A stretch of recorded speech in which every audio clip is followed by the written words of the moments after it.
Welcome to week 3 of the A-Z of Pilates and more. And this week we are talking about our core muscles. So this is probably the main thing we think about when we talk about Pilates. We think about it working those core muscles and having a strong core. So what I'm going to talk today about is the different types of core muscles.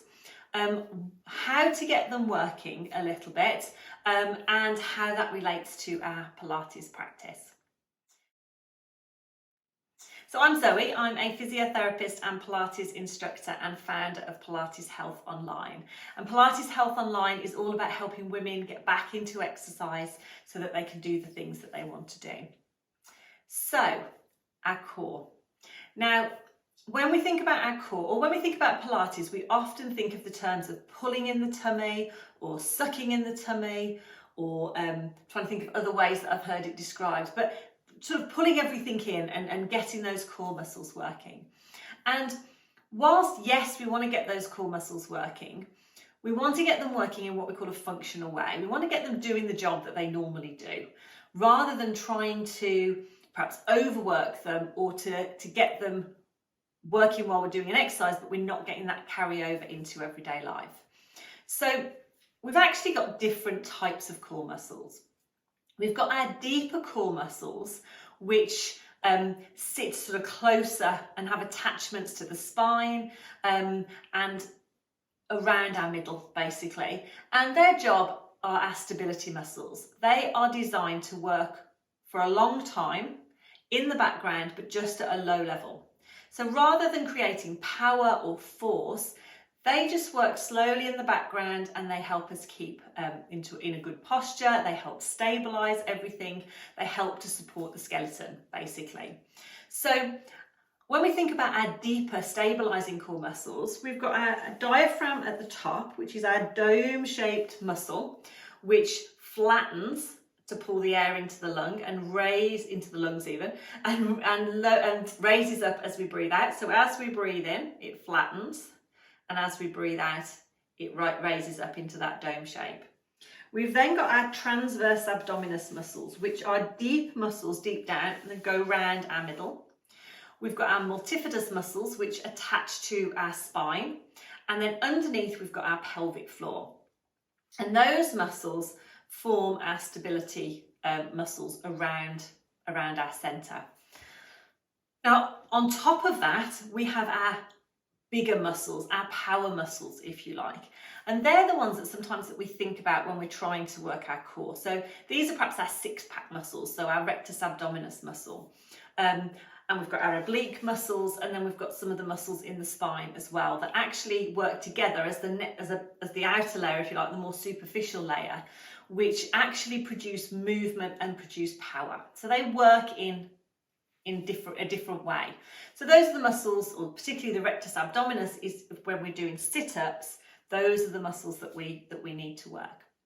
So when we're thinking about, with Pilates, we talk about sort of engaging the core or having that awareness of those core muscles working.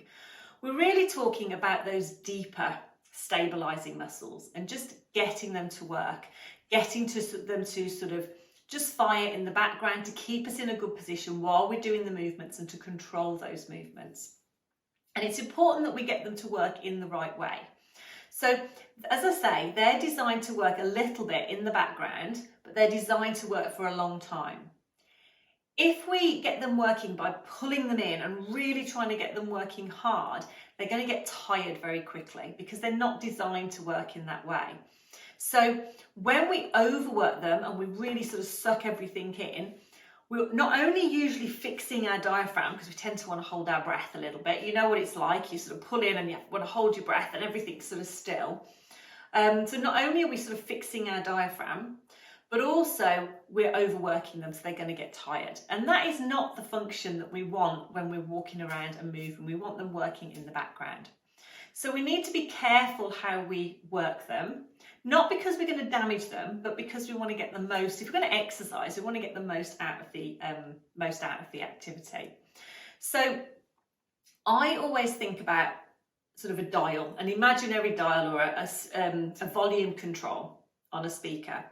And if you think of that volume control going from 0 to to 10.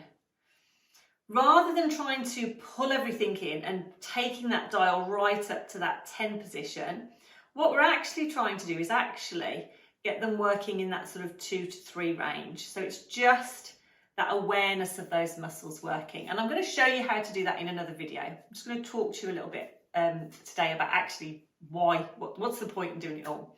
But that's what we were looking for. We're looking for those that gentle drawing in, that gentle connection into the tummy.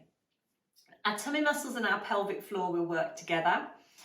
And as I said before, our diaphragm actually forms part of our core muscles. So this is why when we are practicing Pilates, we talk a lot about the breathing, because not only is holding your breath a bit like trying to drive with your brakes on, it's really hard to move because you're holding your breath, you're fixing everything. But also your core muscles can't work effectively if you are holding your breath because you've splinted your diaphragm. Your diaphragm is still. You're holding everything in and those deeper core muscles can't work as effectively. So it's really important that as you're doing the exercises that you're breathing normally and you're not holding your breath. So that's really sort of how we want to get them working. Now, why do we want to get them working in the first place? Well, sometimes when we have pain or we have an injury, then pain can actually switch these muscles off a little bit.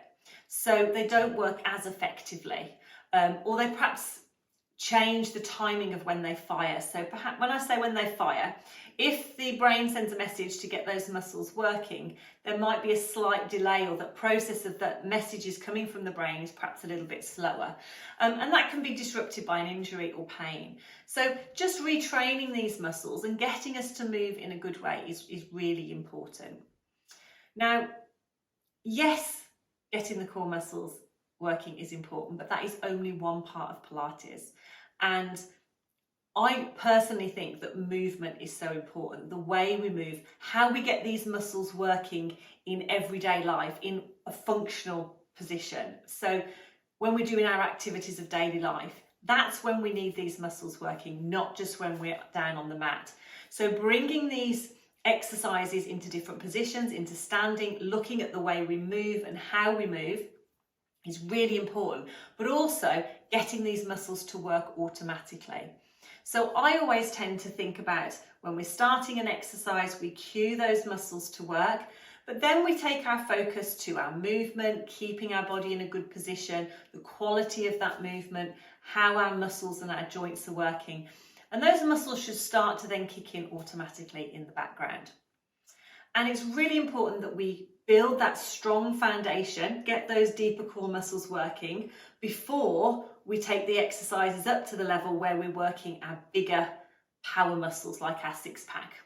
Because if we haven't got that stability deeper down, then it's much harder for these muscles to work, because they're going to be working then to try and almost provide a little bit of stability through the spine, and they can't work effectively. So it's all about these muscles working together, doing their own job so that the other one can do their job, if that makes sense. So it's about working the right muscles in the right way at the right time. Now, if you would like to do some exercises to just work out how to get those lower tummy muscles working and to feel that sort of sensation, and do some exercises to try and work on your stability a little bit more, then I have got another video where I teach you how to engage your core, and also just some gentle movements that you can start off with to just build that awareness of your movement. Now, if you're already on my mailing list, you'll get that automatically. It should be in the email where you had this video.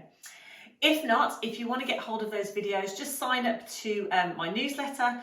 Should be a link above or below, and I can get that sent straight to you. And if you have any questions about this, then please do let me know. You can always pop a comment below. But really, it's all about getting the right muscles working at the right time, doing the job that they are designed to do. So it's getting those deeper stability muscles working, getting them working automatically when we're moving around and when we're doing our activities of daily life, before we then work on those power muscles, if you like, which is why starting with the basics is so important and then building up gradually. So that was just a little bit about our core muscles. Pilates has so much more to offer than just the core, but I think it is the one thing that we always think about when we think about Pilates. We think about those core muscles. So I want you to forget the terms pulling in, sucking in, anything like that, and think of that gentle awareness of those tummy muscles working. Think of that dial going from 0 to 10. We want to be down here 2 or 3 level, not up here 9 or 10. And that will really help you get in the right muscles working in the right way. So thank you for watching. Don't forget, if you want to get those extra videos, sign up to my email list and I can get those sent to you. And I will see you next week, where we're going to be talking a little bit more about our daily routine and how to sort of build exercise into our routine and what kind of things we can be doing. So I look forward to seeing you then. Take care, and yeah, I'll see you next week.